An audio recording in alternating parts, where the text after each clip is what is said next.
বিনিয়োগকারী বন্ধুরা আসসালামু আলাইকুম। আশা করি আপনারা ভালো আছেন। আমি আপনাদের সাথে মার্কেন্টাইল ইন্স্যুরেন্সের একটা অ্যানালিসিস শেয়ার করছিলাম। সেই অ্যানালিসিসটা আমার এখন মনে নাই, তবে খুব সম্ভবত অ্যানালিসিসটা এরকম ছিল। আমি এখন আপনাদের সাথে মার্কেন্টাইল ইন্স্যুরেন্সের অ্যানালিসিস শেয়ার করব। আশা করি আপনাদের কাজে লাগবে। আপনারা যারা আমার অ্যানালিসিস ফলো করছেন তাদের কাছে আমার পরামর্শ বা রিকোয়েস্ট হচ্ছে আপনারা আমার চ্যানেলটা সাবস্ক্রাইব করবেন এবং শেয়ার করবেন বেশি বেশি, যাতে অনেকের কাছে আমার অ্যানালিসিসটা পৌঁছায়। আমি একজন ব্যাংকার। আমার 20 বছরের ব্যাংকিং এক্সপিরিয়েন্স আলহামদুলিল্লাহ। আমি একজন অ্যাসিস্ট্যান্ট ভাইস প্রেসিডেন্ট এবং অপারেশন ম্যানেজার একটা এডি ব্রাঞ্চের। আমার পড়াশোনা হচ্ছে ইকোনমিক্সে অনার্স মাস্টার্স। আমি একজন সিডিসিএস ডিপ্লোমা, 2টা ডিপ্লোমা, MBA এবং আমি BCSও কোয়ালিফাই করছিলাম 27তম, সেটাতে জয়েন করা হয় নাই। অনেকে আমাকে চিনেন না, আমাকে সম্পর্কে জানতে চান, এই জন্যই মাঝে মাঝে আমি পরিচয়টা দিই। রেগুলার বলি না, রেগুলার বলা ভালো লাগে না, এই আর কি। আমি এখন আপনাদের সাথে মার্কেন্টাইল ইন্স্যুরেন্সের অ্যানালিসিসটা শেয়ার করব। এটার জন্য একজনের রিকোয়েস্টও করছিল, আমার রিকোয়েস্টও করছে। তো মার্কেন্টাইল ইন্স্যুরেন্স সুপার বুলিশ, এখন এর চেয়ে বুলিশ আর হয় না, এরকম একটা বিষয়। আমি একটু দেখি ইচিমুকু দিয়ে। হ্যাঁ,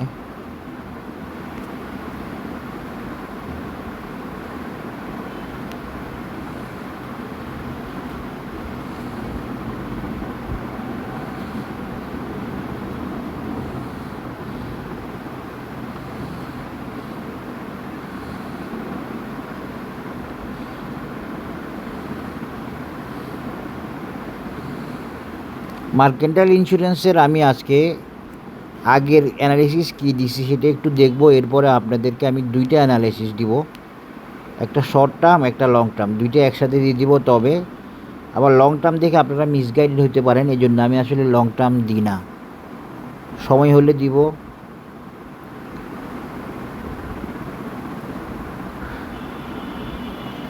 আশা করি সেটা বুঝতে পারছেন কেন সময় হলে দিব। আমি খুব সম্ভবত মার্কেন্টাইলে অ্যানালিসিসটা এইভাবেই দিছিলাম, আগের অ্যানালিসিসটা। সেটা অনুযায়ী আসলে মার্কেন্টাইল ইন্স্যুরেন্স তার টার্গেট মিট করছে, একটা টার্গেট মিট করছে। খুব সম্ভবত ক্লাসিক সিহর্স প্যাটার্ন দিয়ে দিছিলাম এবং সেটা অনুযায়ী একটা টার্গেট মিট দেখেন। তো এই টার্গেট মিটটাই সে থামার সম্ভাবনা কম। সে এখন ক্রেজি বুল, টার্গেট ওরিয়েন্টেড, আরও বুলিশ, তার লক্ষ্য আরও সামনে। সেটা কত? আমি যদি সিহর্স প্যাটার্ন দিয়ে দেখাই তাহলে সেটা এইটাই 44 টাকা, এটাই 44 টাকা। সেই 44 টাকা মানে কত? এই যে দেখেন, এখানে একটা টপ আছে, এই টপ আর এই টপ।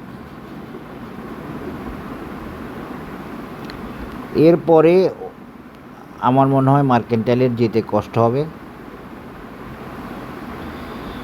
মার্কেন্টাইলের আরেকটা রেজিস্ট্যান্স আছে 44টা ওর সিহর্স প্যাটার্নের ফাইনাল রেজিস্ট্যান্স বা প্যাটার্নগত লাস্ট রেজিস্ট্যান্স। এখন মার্কেন্টাইল আছে 35 টাকা 60 পয়সা বা 36 টাকা লেভেলে। তাহলে মার্কেন্টাইলের নেক্সট রেজিস্ট্যান্স কত? 40, এবং তারপরেরটা হচ্ছে 46, না সরি কত, 44। কি দিয়ে এটা দেখাচ্ছি? একটা ক্লাসিক সিহর্স প্যাটার্ন দিয়ে। আশা করি আপনারা বুঝতে পেরেছেন। এই এটাতে আপনারা কনফাইন্ড থাকেন আপাতত। এরপরেও আমি এটার বাইরে একটা অ্যানালিসিস দিব। মার্কেন্টাইলের কোনো কিছু আমাকে এখন আর শেয়ার করতে হবে না, বলতে হবে না। মানে মার্কেন্টাইলের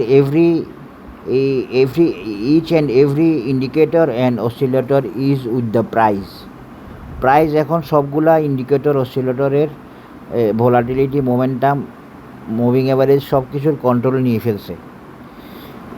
ফেলছে বলতে কি, আসলে they are coincidize with the price. সুতরাং এখানে আর বাড়তি অ্যানালিসিসের প্রয়োজন নাই। তবে মার্কেন্টাইল দেখেন চমৎকার বুলিশ, খুব কম শেয়ার এরকম বুলিশ হয়, কয়েকটা হয়েছে, তার মধ্যে মার্কেন্টাইল একটা। তাহলে মার্কেন্টাইলের আমি এই রেজিস্ট্যান্সগুলো দেখালাম। এরপরে গিয়ে আমি মার্কেন্টাইলের আরেকটা লং টার্ম অ্যানালিসিস দিব, যেটা এই ভিডিওর মধ্যেই থাকবে, এই ভিডিওতে থাকবে, বাট এটা এখনের জন্য না, এটা ইন ফিউচারের জন্য। এই 44 মিট করার পরে সে যদি কারেকশান হয় তারপরে, আশা করি বুঝতে পেরেছেন। আর কারেকশান না হলে তো ভ্যালিড থাকবে পরেরগুলা এই 44 মিট করার পরে। দেখেন আমি এখন মার্কেন্টাইলের লং টার্ম অ্যানালিসিস দিচ্ছি, সেটা বিভিন্নভাবে দেওয়া যায়। আমি ক্লাসিক প্যাটার্ন দিয়ে দেওয়ার চেষ্টা করতেছি।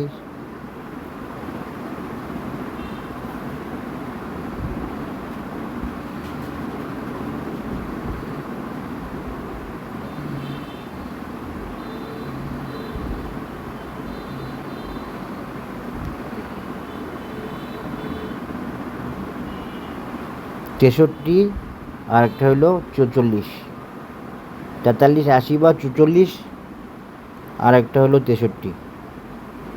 এই দুইটা হলো এই প্যাটার্নগত রেজিস্ট্যান্স বা টার্গেট মার্কেন্টাইলের। তবে এই এই এই 63 এটাই কিন্তু মার্কেন্টাইলের ফাইনাল টার্গেট বা ফাইনাল রেজিস্ট্যান্স না। এটা হচ্ছে সিহর্স প্যাটার্নের এক্স এবং ডি 1 লেভেলের, যেটা ওইটা একটা বি হলো 44, বি পয়েন্ট হলো 44, যেটার দিকে সে যাওয়ার চেষ্টা করতেছে। এরপরে হলো 63, 62 বা 63। এরপর মার্কেন্টাইলের টার্গেট হচ্ছে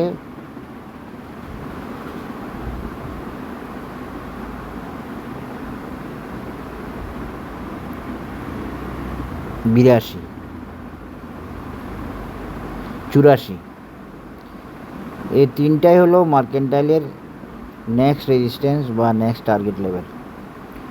তিনটাই 44, তারপরে 63, তারপরে 83 বা 84। এটা যেতে অনেক সময় লাগবে। 83, 84 তখনই যাবে যখন ইন্স্যুরেন্স 100 লেভেলে যাবে বা 82 লেভেল পার হয়ে যাবে ইন্স্যুরেন্স তার সেক্টর মুভমেন্টে। 82 যখন পার হয়ে যাবে তখন এই 80, 84 এবং এইটাও 62, 82 লেভেলে যখন যাবে তখন 62, এবং 82 লেভেল যখন পার হয়ে যাবে তখন 83, 84, আর 58 লেভেলে হচ্ছে ওর 44। আশা করি বুঝতে পেরেছেন। আপনাদেরকে একদম ক্লিয়ার করে দিলাম মার্কেন্টাইল ইন্স্যুরেন্সের লং টাইম অ্যানালাইসিস। আর বিশেষ কোনো আলোচনা নাই। তবে বি পয়েন্ট, ভাইটাল পয়েন্ট 44-এর পর সে থামতে হবে, তাকে কারেকশান হওয়ার সম্ভাবনা থাকবে, ভালো সম্ভাবনা থাকবে কারেকশান হওয়ার। এর আগে আরেকটা রেজিস্ট্যান্স আছে এর পরে 44-এর পরে, সেটা হলো এই 50 টাকা লেভেলটা। এখানে একটা রেজিস্ট্যান্স আছে, এটা মাইনর রেজিস্ট্যান্স, এটা প্যাটার্নগত রেজিস্ট্যান্স না। প্যাটার্নগত রেজিস্ট্যান্স হচ্ছে মূলত 43, 44, 62, 63 অথবা 82, 83, 83, 84। এই এটা একটা classic seahorse bullish pattern long term. আশা করি বুঝতে পেরেছেন মার্কেন্টাইল ইন্স্যুরেন্সের শর্ট টার্ম এবং লং টার্ম অ্যানালিসিস। একটা বুলিশ ক্রেজি বুল টার্গেটের দিকে যাওয়ার চেষ্টা করতেছে সর্বোচ্চ, একটা টার্গেট 40 আর একটা 44। এরপরে গিয়ে তার পক্ষে যাওয়া হয়তো কঠিন হবে। তবে আরেকটা রেজিস্ট্যান্স আছে 50, এটাও দেখা দিলাম। বাকিগুলো তো ওকে আছে, বলা হয়েছে সবগুলা 62, 63 এবং 83, 84। সবাই ভালো থাকবেন। ধন্যবাদ। আসসালামু আলাইকুম।